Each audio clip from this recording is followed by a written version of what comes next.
જૂનાગઢ જિલ્લામાં બે વ્યાજખોરો સામે ઊંચું વ્યાજ વસૂલી અરજદારને થાકે ધમકી આપવા બાબતે એક અરજદારે જૂનાગઢ તાલુકા પોલીસ સ્ટેશનમાં તથા એક અરજદારે કેશોદ પોલીસમાં ફરિયાદ નોંધાવી છે। પોલીસ દ્વારા આ બાબતે કાયદેસરની કાર્યવાહી હાથ ધરવામાં આવી છે।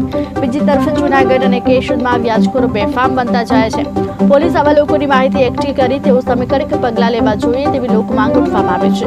આ બાબતે જૂનાગઢના નાયબ પોલીસ અધિક્ષકે જણાવ્યું હતું। શું જણાવ્યું આવો સાંભળીએ। गत रोज तारीख 13 जुलाई 2024 रोज तालुका पोलीस स्टेशन विस्तार में व्याज वटाव नाणाधीरदार अधिनियम मुजब एक गुनो दाखल करवामां आवे छे।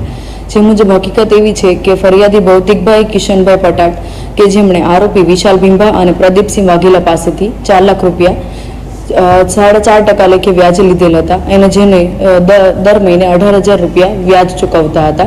परंतु भौतिकभाईनी परिस्थिति खराब होवाना कारणे तेओ 1 महीनानुं व्याज चूकवी शकेल न हता, जेना कारणे आरोपीओ तरफथी तेमने जानथी मारी नाखवानी धमकी आपवामां आवेल हती तथा वारंवार फोन करीने तथा रूबरू धमकी आपवामां आवेल हती, जेना कारणे आ उपरांत हप्तो न चूकवी शकवाना कारणे आरोपीओ द्वारा फरियादीनी दुकानमांथी माल सामान भरी लेवामां आवेल, जेनाथी त्रासीने फरियादी द्वारा तालुका पोलीस स्टेशन खाते